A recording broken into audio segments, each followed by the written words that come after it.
Greetings and welcome to the Eastern Border. This is our first show ever, and I hope you'll enjoy it. Well now, as much as I'd said into the intro as I'd like to make a purely historical or a purely political show, whenever there's something about the Soviet Union, it always gets turned into something of a mix of them. I was preparing to make this first episode to be about perestroika, because I have on my hands a book by Mikhail Gorbachev, the last General Secretary of the Soviet state and the first President of Soviet Union, Perestroika and the New Way of Thought for Our Country and the World, written in 1987, where he talks about his Glasnost and Perestroika programs, and he talks about the political situation in Europe at the time, about how it's going to look in the future. He talks about the USSR-USA relationships, criticizes United States for many, many things, such as the involvement of the military-industrial complex in the political decision-making process and all the special interest groups. And some of these things are now and then even valid, and I've heard a lot of people, especially podcasters and independents, talk about them in the modern context. And he also says a few things the modern Russian government would never say about peace, about the involvement of the Soviets, about what role should the Soviet Union fulfill in the world, and what are its views on basically everything. And he makes very interesting predictions about the future and what it would hold, and how would this system, as he envisioned it, with USSR still existing, work in the 21st century. That includes split Germanys. But then my editor, Alice, just asked me, and she's younger than I am. I'm 26 at the moment, I have a master's in philosophy, she's 20. And she asked me, but Kristaps, what is perestroika? You just keep speaking about this concept, what it is. And I thought, well, everyone knows what perestroika is, that's even how you would call it in English, right? And glasnost as well. Okay, glasnost is a bit less known term than perestroika, I think, but it's a term by this point. It's not just some word in Russian. And then what does it mean? So, for all of this to work okay, I understood that I probably should start by explaining what perestroika even is, and why is it important. And then, while reading this book, I sort of had to go back there and look at a lot of things which made the Soviet Union as it was, so that you would understand why the collapse was so interesting and how it came to be. Because this book holds all these little predictions, and it's the only book of which I know of, which is written by this Gorbachev, where he truly explains the Soviet ruling elite's views on how things were supposed to happen in the future, right? And he, for example, states that, quote, "In the West, including the United States of America, our perestroika process is being explained in several different ways. One of them is as if it had been created by the catastrophic state of the Soviet economy, that it represents some sort of a moral failure for socialism, the crisis of its goals and ideas. Of course, nothing could be further from the truth. Sadly, it just was the truth, and he explains it later. But in a way, what was perestroika then? Perestroika literally means reforming, rebuilding. It comes from the Russian word stроить, which means to build. Perestroika means re-stroika would be rebuilding. Perestroika would be like over-rebuilding, mixing up. It's also reforming.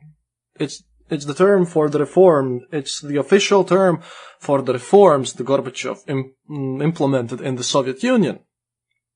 But the term itself is very interesting because I don't really know. It's not the Reformation in the same sense as, for example, the Reformation in the Catholic Church by Luther, right?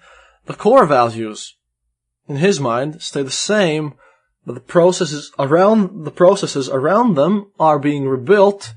But why should they be rebuilt? What was the purpose of this rebuilding thing, which essentially led to the Soviet Union crashing down and imploding on itself, and my country, Latvia, being formed again, and Estonia and Lithuania and Poland getting its political independence from the Soviet influence. Perestroika is the second most important period of Soviet era, right after World War II. I'd dare to say that it's a bit more, it's not more important than the Cuban crisis, for example, but I understood that for me to talk about this book and how the Soviet leaders planned their political agendas for the 21st century, I would have to go all the way back to Mr. Khrushchev in the late 50s, early 60s, and then just tell you the whole story of the Soviet era politics and life there. And I'm not sure that we're going to do it right now, but I'm starting to think that that would be the best thing ever, just to explain some things about it, because, you see, in a way, Perestroika was just the end result of what happened in the 60s, the early 60s, especially Khrushchev's era. It just grew out of that. It just happened to be the logical conclusion of the Soviet state, to be honest. It didn't happen because Mr. Gorbachev decided that he wants to be super nice to everyone. It happened because that was the only thing that he could do to even try to hold the Soviet state together as one. So what I am going to be doing in this podcast and the following ones is what I have been doing before I started podcasting, and I'm going to use the materials written by me in the Dan Carlin forums, and I will try to explain to you how life was in the Soviet Union, because it's all one long, hard process of crashing down economically and politically, starting from Khrushchev. Nothing went up in the Soviet Union from 1962. 62 was the peak year for Soviet Russia, economically speaking, and then it all just came crashing down. You can read in some other, more informed history books about all the leaders and all the political games which is going on there. But for this episode, I want to introduce you to the life of the average Soviet citizen starting from basically 60s. Essentially, imagine this. It's year 1962, and we'll be talking about how the people were living there. Leaving the political games and the conflicts aside for a bit, and I will be trying to make some coherent story to you about how the Soviet state operated in general and what were the lives of the people there. These stories come from the people who actually live there, my parents, grandparents, and a bunch of friends and stuff gathered on the internet, and some books available right here in Latvia about it. I'm not exactly sure that there are many books in English about the life of this. And then at one point we will just go and take a look at the Perestroika, and what did that mean? Because, let's start with the fun part. What you didn't know about the Soviet Union. What is the other side of the Cold War? How I'd like to call it. So, to start our road back to the 60s, let's return to the quote by Mr. Gorbachev and the fact that he says that the Soviet crashing down, catastrophic state of the Soviet economy is just a bunch of lies. Well, for one, it wasn't. And here's why. For one, the communist system, at least in the Soviet Union, didn't exactly run like normal countries, like other capitalist countries. See, the socialism, as much as it sounds like it's being run by the people, for some of you out there who are really pro-socialism ideas, it's actually run by bureaucracy. You see, the Communist Party didn't change its leaders very often. Technically, the state owns everything, right?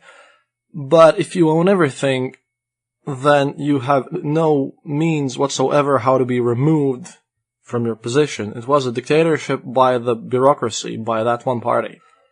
And that means a total control of all the country's resources. Other people, as much as you'd like to think that everyone gets split up everything equally, when you don't change government for a long, long while, because nobody wants to leave, because then you'll just lose control of all of this, it kind of begins to stagnate. That's also one of the explanations for Stalin's repressions in 1937 and in other years. And here is where I disagree with Dan, because those generals that Stalin killed in 1937, they weren't as smart as people outside of the Soviet Union like to think. Tukhachevsky, for example, wanted to build a bunch of World War I tanks to fight and spread the ideas of communism instead of, for example, doing what Stalin did and building railroads and industrializing the whole country. He also had some very, very crazy military ideas about waging a constant war against Poland, and he managed to actually lose to Poland at one point during the Civil War. But why Stalin did these repressive things was to just clean out the system. Otherwise, the system never changes, like it happened in the Soviet Union. There was only one leader of the USSR, which was actually taken down from his position and went in retirement. He was forced in retirement. Everyone else died in the office. And it was our nice Tovarischi Khrushchev, the General Secretary of the Communist Party. And at one point he was also the Prime Minister, or the leader of government. But seriously, when we're speaking about General Secretaries, very rarely they actually fulfill the roles that Prime Ministers or Presidents do in other countries. Soviet Union, in all of its existence, had a Prime Minister. But nobody cared, because the Prime Minister was such a formal figure that he never even appeared on television, and nobody cared, because everything was so entrenched with this communistic party that essentially, remember this, the General Secretary is not a governmental position, it's a party office. The person who is the General Secretary of the Soviet state is just the lead person of the Communistic Party. Now and then, sometimes, but not always, he was also appointed to be this Prime Minister, leading minister, Minister of War, some minister of the state itself. But some of them didn't even bother to do that. Because what Communistic Party did was they had their inside ranks of how high you were in the party, and you couldn't take any governmental positions if you weren't in a rank in the party, according to which you could then be appointed by higher-ups in your party to the given position. Therefore, when you speak about the General Secretary being the leader of the Soviet state, yes, he was the de facto leader of the Soviet state. But note that the Soviet Union also had a bunch of ministers, and technically there was the Speaker of the House, which was sort of the Prime Minister and sort of the leader of all of this Congress thingy. But again, the Soviet Parliament didn't decide a thing. They didn't even vote on stuff which wasn't approved in the party Congress before that. Because when we speak about some congresses in the Soviet Union, they're always the party congresses, but there were also some governmental sessions to produce some sort of legitimacy, which didn't fool anyone, and of which, well, not many people know about, because everything happened in the party. This is an important distinction, just I mention it here so that you would start to understand how crazy the system was. You couldn't just elect other people in the government, remember that. And that really makes it a truly bureaucratical thing. In comparison, now look at the modern Russia, and I'm gonna go a bit political here. Look at how Putin just stays on top of his own party and then switches around with Medvedev. He also used to be in KGB, just a reminder, but essentially, yes, Russia is sort of, in a very twisted way, a continuation of the Soviets. But now, what did the standard people do? You have this party, whose leader at 1960 was Mr. Khrushchev. Nikita Khrushchev, he's famous for doing very, very silly things in the United Nations Congresses, such as slapping his shoe on the table and screaming, "We will bury you." Yeah, there have been many explanations for why did he say that, but he was a bit of a silly man, actually, and there's not much to it. He was just very, very angry because he truly wasn't even informed, because the army was also a very important Soviet state, about what was going on there. So you have all these higher-ups, and a lot of people are in the party, even in the lower echelons, because hell, party is your way to getting a better career. But most people in the Soviet Union were slaves. No, wait, not slaves, but serfs. Yes, serfs would be the proper term for this. Not talking about the city dwellers here, because Russia is still huge. Soviet Union was even larger. It was mainly an agrarian, industrial country. It wasn't urbanized to the point that modern Western countries are today. Most of the people living in the Soviet Union were farmers. They made up most of the USSR's population. People who were living in their countrysides and working in CoHosts. That's коллективное хозяйство, or in other words, collective household, collective farm. Basically, how this came to be was that in 1917, when the revolution happened in Russia and the Soviets took power for the first time, there weren't any kolkhozs. They literally did what they promised to. They split up the land and just gave it to the peasants.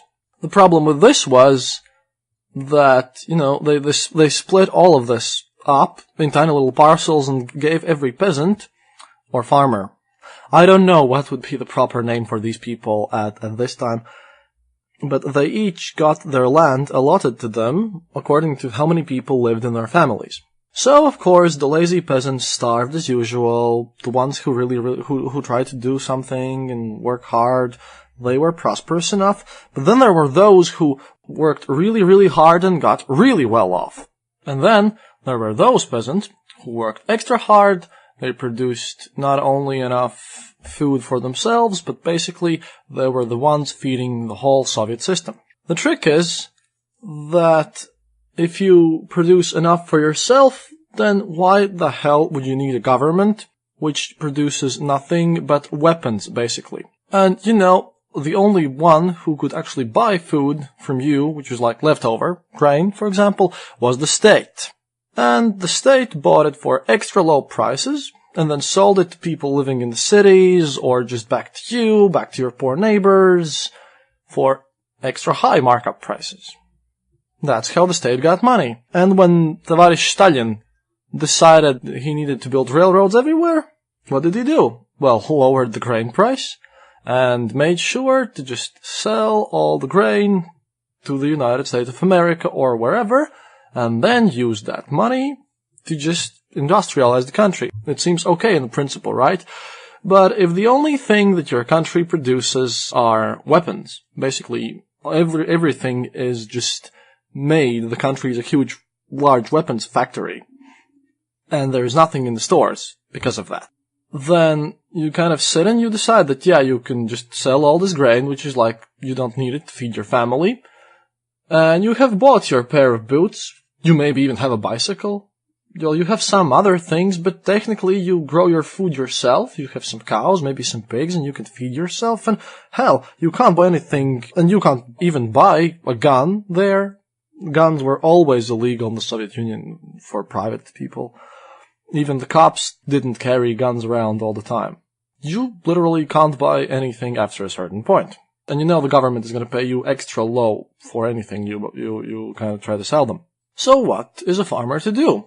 Of course, they just stopped selling grain to the state. They just kept it and, fed their own families. What's the point anyways? Because they didn't need the government to supply the food for them. That, again, caused starvation in the country for the parts and the people who were less well off, and the government had less money to spend on their military. Because, of course, factories which produce things that people actually need, yeah, very few, far off, and there's literally zero work efficiency there. So what happened was that at first, all the rich peasants were declared to be the so-called kulaks. They were declared once again to be the enemies of the state and of the people, and were basically shut down, sent to Siberia, killed, sent to gulags, their stuff was confiscated, essentially everything was taken from them, and the state had money once again. People, yeah, still starving. Just, that's how Golodomor was basically instituted. Oh yeah, and then the state just said, you know what? We are not gonna pay you for the wheat at all. We're just gonna take everything you grow and take it from you and use it as we wish, and then we can sell it back to you for very, very high prices. Of course, those peasants who didn't enjoy this prospect of their stuff just being taken from them, yeah, they were declared kulaks as well and promptly shot. There were even stories about, some peasants were hiding this, and there was this cultural story about a little boy called Pavlik Morozov. He was a national hero in the Soviet Union, and kids were taught about his deeds in school, and his big act of heroism was being a complete asshole. To his parents, no less.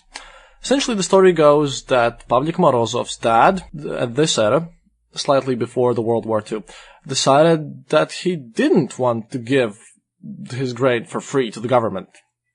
And, of course, in the propaganda, it was farmers such as these who were blamed for mass starvations, not Stalin's policy of just grabbing all the grain and then selling it to the United States of America or Canada or wherever to just get more stuff for his industrial plant, weapon production, basically. Soviet Union made good tanks, and not much else. So, this Pavlik Morozov's dad decides to hide some of his grain so that he could feed his own family. Because, they just didn't take the surplus grain, they took all the grain that you had. And Pavlik Morozov, being the little brave commie boy that he was, told the authorities about this. And the authorities promptly shot his mom, shot his dad, took the grain, and said, "Thank you, Pavlik, great job." The story ends quite sadly from the Soviet perspective, with Pavlik being just lynched by everyone else in his village. They built some monuments to Mr. Pavlik. Tovarischi Pavlik, more likely. But yeah, the little 15-year-old kid who betrayed his own family and they got shot was treated as a huge hero, and his sacrifices were noted. Such were the heroes of the Soviet era, by the way. After the farmers tried everything else and just tried to survive and didn't want to cooperate with the Soviet governmental institutions, and really those who were well off, like I said, didn't need them, because they were all just bureaucratic thieves. So then the government decided to create these nice CoHosts. Essentially, all the land literally gets taken from you. You now own nothing. So you get dragged into this CoHosts with all of your pals who live next to you. And yeah, I guess you know something about that because there was these collective farmholds. Now then, the people in CoHosts weren't paid at all. Again, serve them. They were given a portion of the produce at the end of the year as payment back to them. Someone up there in Moscow decides for this 5-year plan, because everything works only in these plans, decides on how much, for example, grain, this said kolkhoz, for the sake of argument, let's presume this one kolkhoz, which is named after Lenin or whatever, only produces grain. So, they have a plan on how much grain should they make in a given year. Then, all of the grain is taken by the government, but they get some grain back according to the plan and had they fulfilled it. The problem is, the plan is terribly stupid, because it's made in 5-year intervals, and due to the fact that all of the prominent people in your village who knew how to work and were successful farmers have been shot by KGB, or at that point CKGB, because that organization shifted its names a lot, because they actually knew how to make anything. Oh yeah, and all the remaining ones, like not the very best of the farmers, but some of them which were quite okay and could feed themselves, they knew where the wind was blowing, and your kolkhoz is thus run by either an administrative functions, not the real work in the fields, is basically done by these more well-off farmers, or KGB agents, or people who were completely useless, people who weren't good at their jobs, but who had told nice men from the KGB that, hey, this guy's a kulak, he's hiding some bread in his home. And accordingly, someone gets shot, you get promoted for being, in Russian the term is stukach, someone who tells on other people. So, kolkhoz is administrated poorly, and everyone who has to work there doesn't properly know their own jobs, and there are zero incentives to produce anything. You get paid according to your work, technically. You work a day, and depending on your productivity, Your politically assigned KGB agent who runs the CoHosts writes a number into his calculating books. 1, if you fulfilled the day's plan, and they had plans for everything, even how long and deep the ditches were gonna go. But the trick is 0.5 if you did a half of it, and 2 if you did twice more. My grandfather worked in the civil engineering. He built roads, and I have read some of the old newspapers, and there were quotes like this. Great success! People from the Kolkhoz Yellow Sun have overdone their ditch-digging plan by 300%. That makes the local newspapers news. They get all sorts of rewards for overdoing the plan. But then again, you start to think about it, that they had a plan on how much ditches they needed to dig for amelioration in a year, or some road needed some side ditches or something, and did they dig deeper ditches, or did they dig more than was necessary, or what the hell was going on there? Of course, nobody cared. It was all according to plan. If you do more than your plan, then you get promoted. No matter that nobody really needs more of the stuff being made.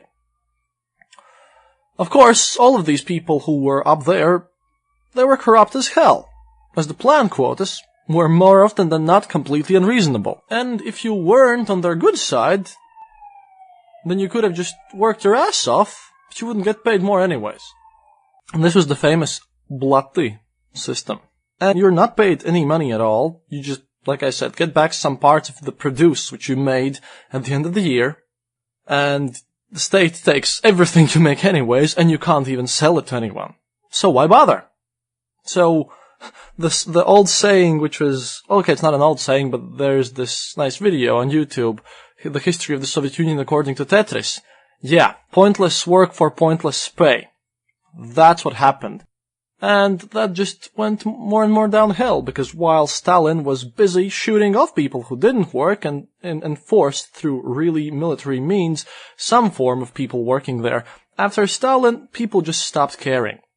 And the trick was, during Khrushchev's time, and even Stalin kind of allowed to, you work your day quota in Kolkhoz, because you have to, and you had this small plot of land next to your home, or if you lived in an apartment building in your backyard in the countryside. You had this small plot of land, and that's how people survived back then, because you can't actually get enough food to feed yourself and your family in the Kolkhoz, because nobody works, because there is no point. And even if you work really hard, well, that means your quota gets increased, and you get miserable scraps back anyways, and they get stolen by the corrupt people who just distribute them, which is, guess what, the party. So people were just growing in their next to the home plots. During the nights, during the evenings, whenever you didn't have to go to work in Kolkhoz, you came back at home, and then you were working your own tiny plot of land, which the government allotted to you.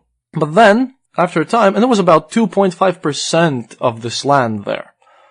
But this might shock you, these 2.5% of land, which is just literally a small plot of land outside of your home where you live, like your backyard, produced about 60% of all the food eaten by the whole population of the Soviet Union. Because everyone had, if you lived in the city and you didn't have this land, you had relatives in the countryside who did, because most of the population lived in the countryside. So these 2.5%, approximately, 2.5% produced more food than all the kolkhozs of the state combined together. But you see, these plots of land, when I say 2.5% of all the land, yeah, it varied around.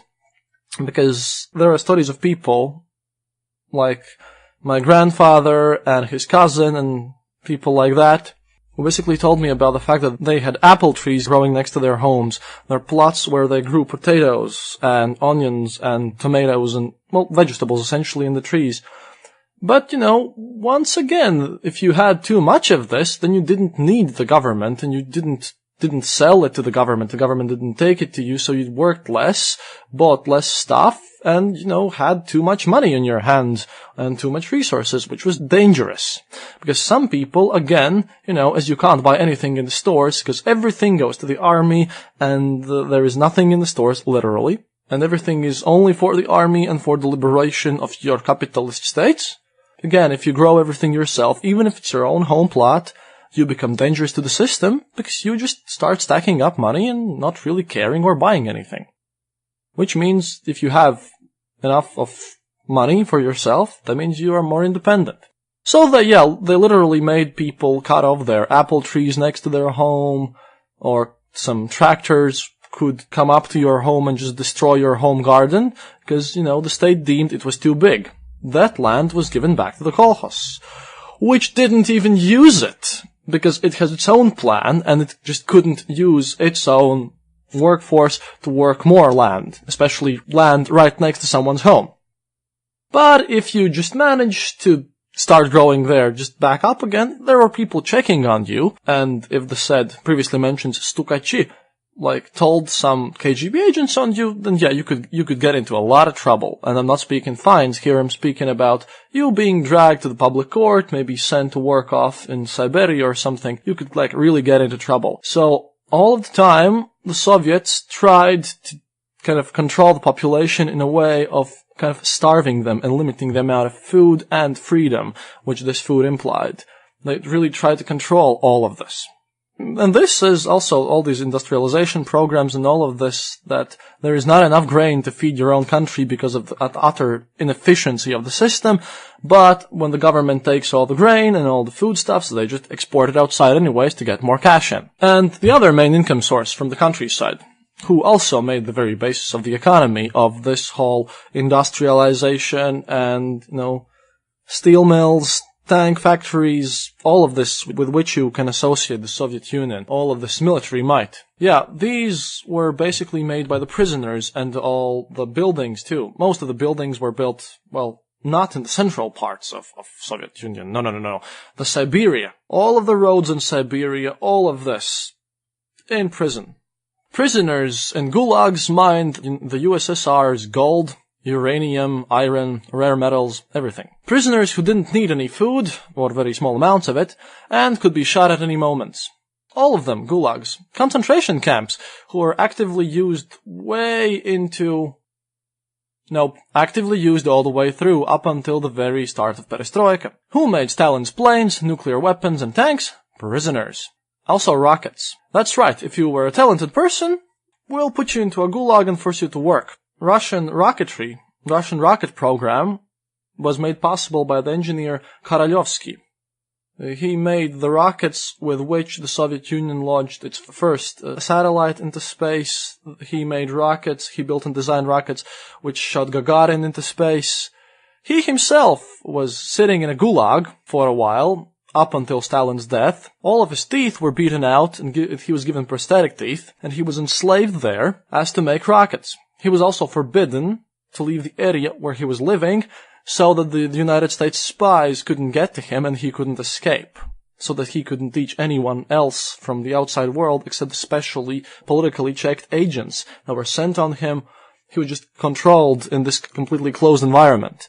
And the Soviet state didn't even tell anyone, including its own citizens, the name of the constructor and the designer of these rockets. It was so secret. And he was still in prison, technically, under this arrest, fully controlled, even then when he was launching these rockets.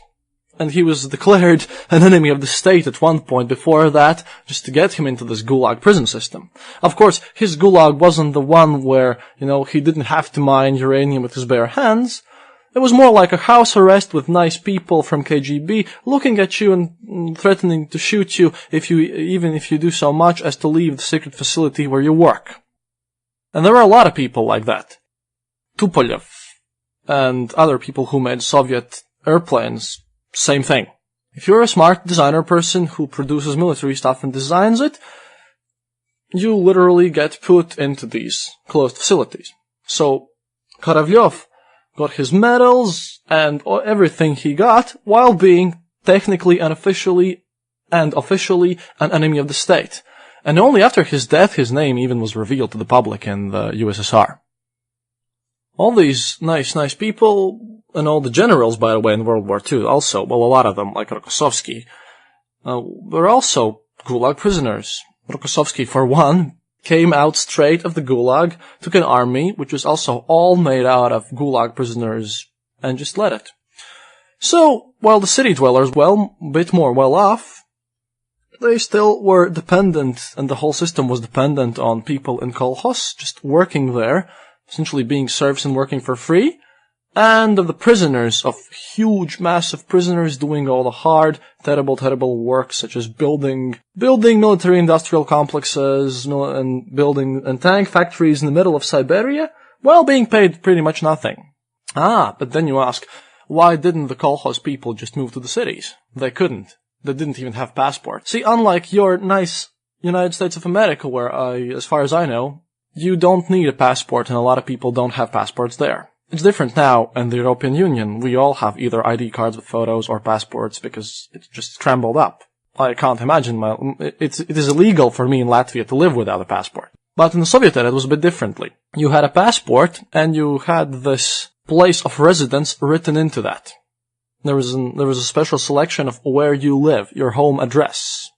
Or, if you didn't have a passport, the place where you live in was also just written in some journal in the CoHosts. And you couldn't change that place of residence unless you specifically went through a large bureaucratic process, got a passport in the first hand, and more often than not, you couldn't change it at will.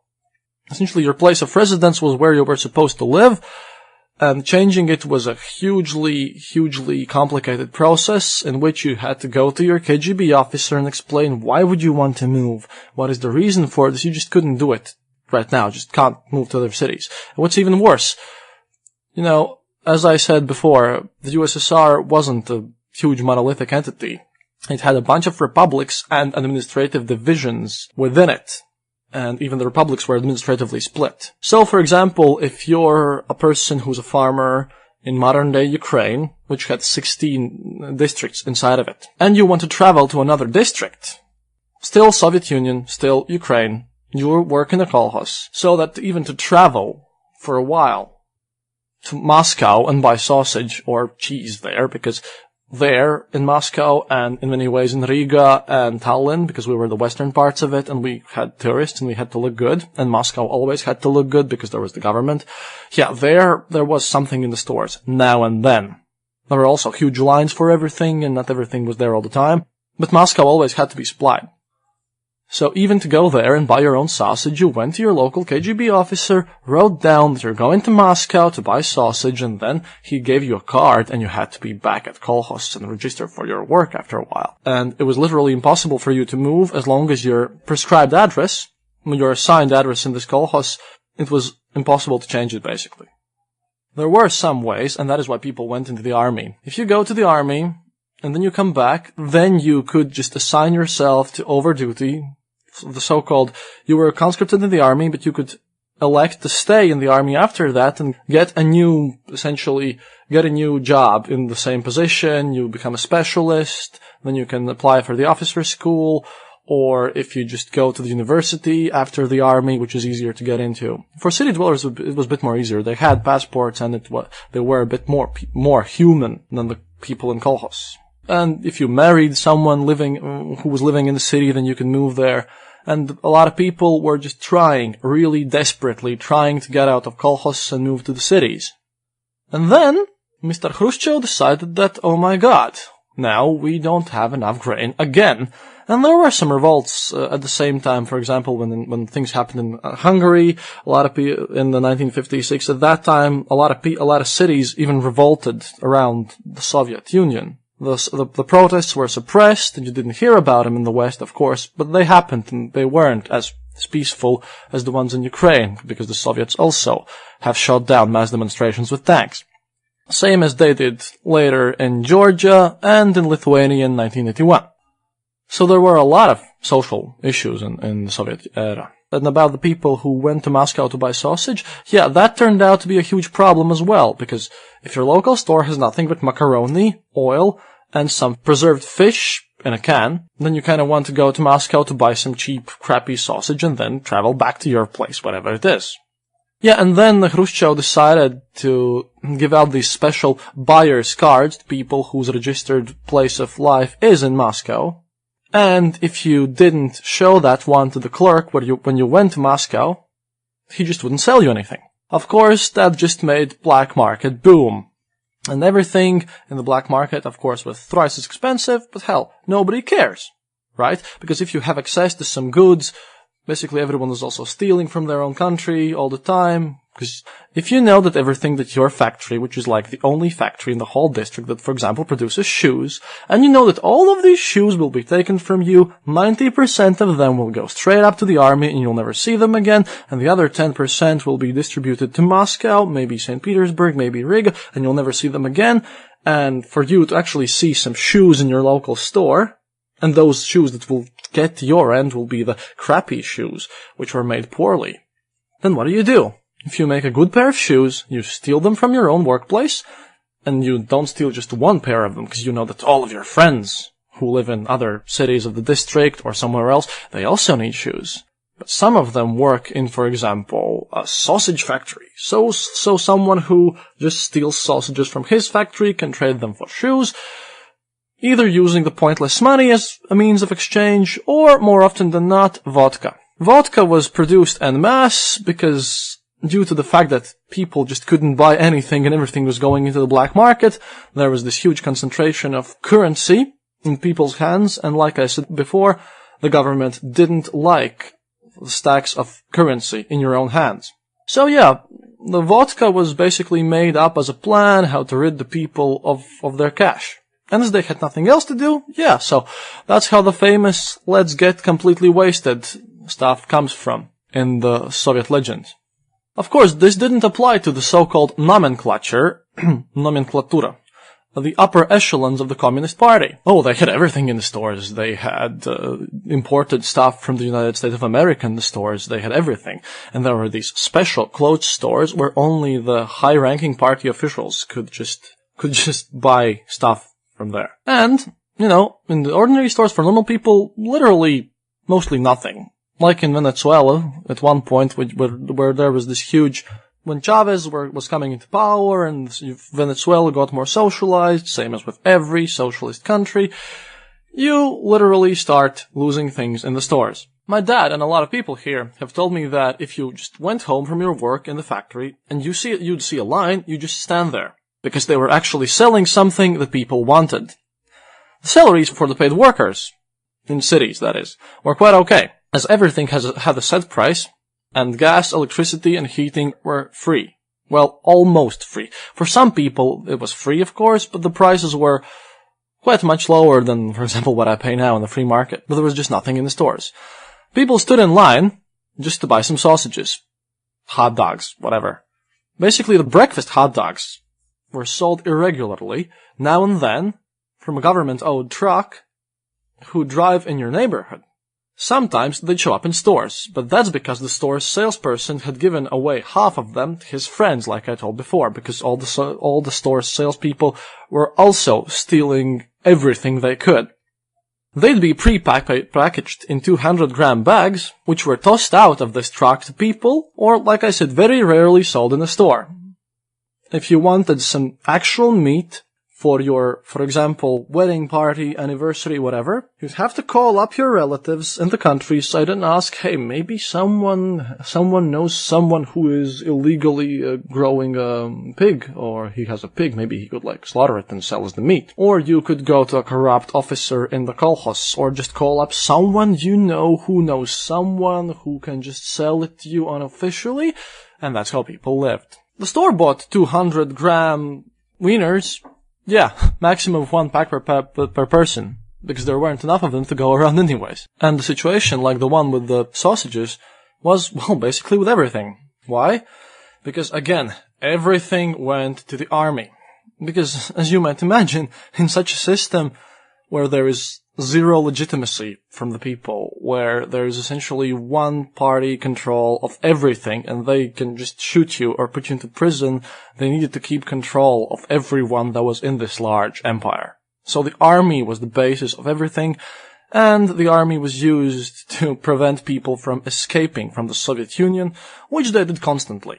People used all sorts of tactics to just escape and run away from this country, so the Soviet army used every means possible to not let anyone go out of the Soviet Union. Yeah, I'll talk about the attempts of escaping from the Soviet Union and its wonderful border guard, which could have just easily taken on its own a few other countries The Soviet border guard was so strong and tough that they could have just taken a couple of other countries' united armies together on its own and just beat them in a fair battle. But it wasn't used to prevent people from getting in the Soviet Union, unless you were spying, but all kinds of tourists and everyone was welcome. Because again, Moscow, Riga, Jurmala, Tallinn, the western part of it, and St. Petersburg, of course, they were the showcase cities. And even then, I mean, the sausage tossing incident from a truck and the huge lines, they happened in Riga, and we were like in the western border of the Soviet Union, and we were the most seen part of it. So, the army. But before I go to the army, of course, I can't state that the life was completely terrible for everyone, excluding the party members, of course. There were some people who were living really, really poorly in the Tsarist regime, for example, and their lives might have improved a bit. And there were some CoHosts and certain communities where the leaders of the CoHosts were really nice, good people who tried to take care of their communities and who were fair. We had such a one leader of CoHosts here in Latvia, in Lielvārde, CoHosts large places, or Bear Slayer, which is the national Latvian hero. Yeah, the people still together sometimes come together to remember the leader of this CoHost he was leader for 40 years, Edgars Kauliņš, and some people still did quite well by living there. But again, that was the absolute minority. If you happened to live in a place and you had a really nice community and you managed to work some things out, screwing the system and morphing and truly helping each other, which you had to do, then you were considered to be lucky. But again, that was a huge minority, but it's just a testament of how enduring the people were. So, Soviets needed the military to threaten other countries, to get what they wanted, to look scary, to not be invaded by Americans, or so they thought, and to try to turn other countries to socialism. The Berlin question, why the Berlin Wall was built, it was a huge drain of resources of the Soviet system, because that small West Berlin part is one of the reasons why the Soviets collapsed economically. A brain drain. Yes, a brain drain happened through the West Germany, and specifically through the West Berlin. All the smart people, people from Czechia, everyone was escaping through West Berlin, and the greatest plan of all the Soviet leaders was to unite Germany under one socialist government so that the people couldn't, while visiting East Germany, look through and see how the people in the West Germany lived through, because West Berlin was unprotectable. So that is quite possibly the biggest smackdown in the face for the communists after the World War II. All the West Berlin issue was the reason why the Cuban crisis got started. At least how I view it. But that's for a different story. Back to the army and the economy then. So what about the army? Well, the army had everything. Besides the funny stories, which I'll tell you some other time, I've read some interesting questions about the Soviet army budget and their military spending. Yeah, some people have asked me this information, especially you Americans. That usually makes me laugh a bit. No, really, if someone asks, what was the Soviet army spending for the 50s? You see, the true answer truly is any number of rubles without the need to specify. It worked like this. For example, one of my favorite Soviet general secretaries, Tovarischi Khrushchev, decides to plant missiles in Cuba and blow the hell out of you dirty capitalist pigs. You have sausage, coffee, and way less starving people. Therefore, everyone who has half of a brain in the USSR wants to live in the USA and buy your awesome Wrangler jeans and Coca-Cola. Because we had heard of such things, and when they were smuggled in, let's just say a pair of jeans, any kind of jeans, went for about $1,200 in today's money in the black market. It was huge back then, like I told you. Also, on a side note, I remember I saw my first bottle of Coca-Cola when I was about 7 in Latvia. But before that, I have pictures, which I'll try to find and post, because it was considered to be really, really cool and stylish if you were a Soviet citizen, and you were one of these hip, cool guys who loved everything West and stuff, to just somehow acquire an empty can of Coca-Cola, and you just put it on your book stand so that everyone could see that you have a can of Coca-Cola in your home. That meant you have drank that American drink. And when you actually acquired this can of Coca-Cola, you poured it into a couple, you just split it up into shots, and you called all of your friends in, and it was like the central element of your party to only get a can of Coke. And it was ridiculously expensive as well. But yeah, we liked American stuff. Back to the army. Because of all of this, the Soviets just have to free the crap out of you and install a workers' paradise there.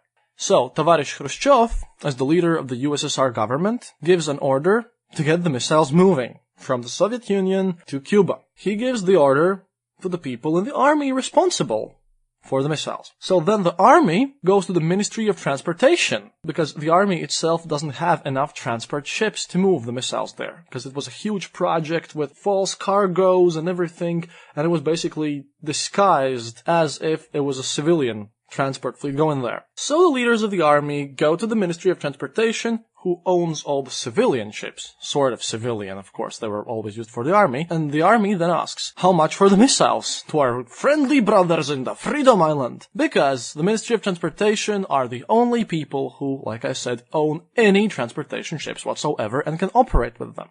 The Ministry of Transportation decides to ask 1 trillion rubles to the army command for this moving of missiles. The army command goes to the Khrushchev, who is like the leader of the state, and basically says, hey, General Secretary, which, again, like I mentioned before, remember this, which is a party title, not a governmental one. But as all the party leaders were the real leaders, it's okay. So they ask, General Secretary, the Ministry of Transportation says that the expenses for them to transport all our missiles from the bases here, with the railroads, to the ports, and from the ports to Cuba, will be 1 trillion rubles. They ask this amount of money to us. Okay, says our old Tovarischi, and sends the Ministry of Transportation all the money they need from the state funds, as he also has full control of the army. The Ministry of Transportation is extremely delighted, but as they don't even have any budget on their own, because there is only the state budget, and as all the salaries are paid by the party who controls all the state budget, they give out the order to start moving the missiles, and then happily send the money back to the state funds from which they had just received it, writing an account to Khrushchev saying that, look, Tovarischi, we're rich, we made 1 trillion rubles this month, growth of economy! And thus no real monetary exchange is even made, but everything gets done, or the people involved will get shot, moved to Siberia, the usual. And the virtual rubles with no real value have been exchanged. And so, with everything that didn't need to be imported. Only costs were the salaries paid for, including workers, even if they're paid. But they're paid by the state, not by the Ministry of Transportation. And the fuel is kind of under the Ministry of Transportation, but it also gets supplied by the state factories. You get the idea. Everything was the state. Feel free to replace the 1 trillion with, say, 2. 2 rubles, not 2 trillion, I say. In practice, no money was involved at all, because of the pointlessness of all of this. So, imagine this, everyone just did what they were told, or else went to the gulags to mine radioactive uranium with a pickaxe in Siberia, or got paid useless scraps of paper for which almost nothing could be bought. And all the valuables were sold to the United States and other capitalist countries so that we could get more stuff to build bigger armies to install this nice workers' paradise everywhere. I think it can easily be said that the Soviet Union was the best friend of the American military-industrial complex because of everything was going on here. This was just crazy. What money? What budget? General Secretary didn't have to pay for anything. He could just walk into the automobile factory and say, hey, you're making some nice Pobedas here. I would like to have one. And then the best engineers of the whole country would put their heads together and build a very, very special Pobeda or Volga, which was a much more prestigious car, for a great General Secretary. Communist Party owned everything. They owned every last bit of cash. And everyone just did what they were told, and they were paid salaries. Salaries were paid only for your, status, for your prescribed job. The results in the job could give you premiums, but premiums, as everything, was just stolen away. So, this was how this bureaucracy-run economy worked. Lots of starvation, lots of military spending, lots of useless, pointless work for pointless pay, gigantic chaos, gigantic corruption. Everything is just one huge stagnating system. And it just can't run efficiently after a while. There's this nice quote by Stalin, which he always said to his followers when they asked him, hey, why are we exporting grain and letting our people starve? Why not just sell the oil and gasoline, which we have right here, to the United States of America and otherwise? And Tovarischi Stalin had said to people that selling your own natural resources to your capitalist enemies is the betrayal of the state. And this is where Khrushchev comes in, because at one point of his reign, after the 1962, and when things just started to go downhill, he basically kickstarted all of this, modern-day Russia including, which continues the tradition, the export of gas, oil, and everything included just to buy grain back. Although pre-war Tsarist Russia was one of the larger exporters of the grain. Khrushchev and this 1962 is the breaking point of the Soviet economy, where the stagnation period comes and when everything starts to go downhill for the economy because it just ran off of Tsar's gold.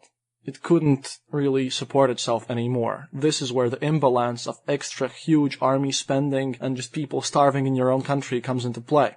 Because at that point, Soviets stopped selling their own grain to get money to build more military stuff. They started to sell their own oil and resources out to buy more grain in from the United States of America. Which is pretty bad if you consider that you just want to blow them away. But oil and gas are not renewable resources while grain is. That is why Khrushchev got kind of removed, and he had some silly ideas to fix this whole situation. Khrushchev is famous in the Soviet Union for trying to just plow all the steppes away. Literally, thousands of square kilometers of steppes in Siberia were just plowed completely, and wheat were just put into place there so that they could grow and maybe the Soviets could just feed themselves again. The problem is, as everything, it wasn't included in a plan, and they had to shift from a 5-year plan to a single 7-year plan, and then all the promises which they made to the people about how we're gonna live in communism in 1980, which never came. Yeah, due to this terrible efficiency, he basically created an ecological catastrophe by just plowing huge lands in the steppe. As far as the eye can see, a lot of places in Siberia and in the whole Russian Federation were just plowed through, which, of course, created a dust bowl after that, which led to even more famine. But at the time it seemed like a good idea. The problem is, as according to the plan was to grow wheat. There weren't built enough of wheat storage facilities. Now about 90% of all of this wheat was never even collected, or it was just chopped down, tossed into piles, and just rotted away there. Also, after his first visit to America, Khrushchev decided that, hey, we have this wheat issue here because nobody likes to work, but your corn looks really, really, really awesome. And so, there was this order for all the CoHosts on the whole Soviet Union to just start growing corn. You see, the trick is, in the places where the climate allowed for the people to grow corn, they already did that, because that's a good food. Everywhere else, in the climate and the temperatures which the Soviet Union ran on, the corn would never grow to be used for human consumption. It could only be used to feed cows and stuff. Khrushchev didn't care about that. An order was an order, no one thought this out, and so everyone was ordered to just grow corn, and if you didn't grow corn in your kolkhoz, then the local KGB guys might just come over. So that also created a wheat shortage, because all the corn that was grown up couldn't be used by humans. It just couldn't grow in these temperatures and the climate. Some of the smarter kolkhoz, of course, did the famous trick, which is one of the tricks why, again, I mentioned previously our Latvian guy from Lielvard, and essentially what they did was they took the field, where they usually grew their grain, and as the inspections came to see if you were growing corn or something else, but the people are lazy, and the inspections basically where you just sit in the car and drive by the field and see that, oh yeah, there's this corn growing there, it's gonna be fine. They just essentially took about 2 meters wide area around on the edges of the whole field, and they planted corn there, and everything else was just wheat. And of course, as the corn came to its semi-readiness, it was deemed to be useless for human consumption, and everyone was said, oh well, this is gonna be bad. But then, those nice kolkhoz, they were just told to, oh, you know what, scrap all this cornfield, toss it all out. And that's how basically the people of Lielvard got their grain that year, because that grain was never written down anywhere, it wasn't supposed to be there. So when they said, yep, we dumped all the corn, then they basically stole the grain they have been raising for their own people, they stole it from the government, redistributed it to the families, and did useful things. Thankfully, the corn project lasted only for 2 years. But Tovarischi Khrushchev, in his really awesome attempt to fix the Soviet economy, did even crazier things than that. He deemed that the whole, let's plow the steppes and put wheat there, without any infrastructure whatsoever, all done by prisoners, creating a dust bowl and all that stuff. For that to work, a lot of the steppe is dry. In the first year, he thought that maybe the failure why we didn't get a lot of wheat from the steppe was the fact that it wasn't wet enough. So, thankfully, he was tossed out of the government by people a tiny bit smarter than he was, because his plan was to turn the rivers, who usually run in the Siberia from north to south, the other way around, because south was already wet and arable enough, although the northern parts of the steppes are too dry. There were literally projects to turn rivers around. Soviets didn't care about the ecology at all. So, when you live in a country where your government can just decide to do utterly insane things like this, we had a lot of people in the Soviet Union. About 200 million people lived there in the 60s. So when you just don't care and you can just grab all the brainwashed fanatics to be KGB agents and shoot you or put you into gulags and just not allow you to do anything, really, you have no control over your life, and you really have to be this sneaky, cunning smuggler type to even manage this. With a government such as this one, and the economy going down the drain, and the army just getting bigger and bigger and trying to race up with you on the other side of the Cold War, yeah, people weren't happy with what's going on there. So, Mr. Gorbachev, no, the idea that perestroika was made to just somehow try to fix this bureaucratic, crazy-ass economic process in the Soviet Union, yeah, that was the truth. So yeah, that will be it for this time. Next time I'll try to speak about how the army worked from the inside and how strong it was in reality and what was going on there. I will try to give you some introduction to the Soviet culture maybe, and well, I'm gonna try to find some other quotes about perestroika and the great idealistic Soviet Union which is portrayed by Gorbachev in his book to analyze here. I hope you enjoyed this, and see you next time.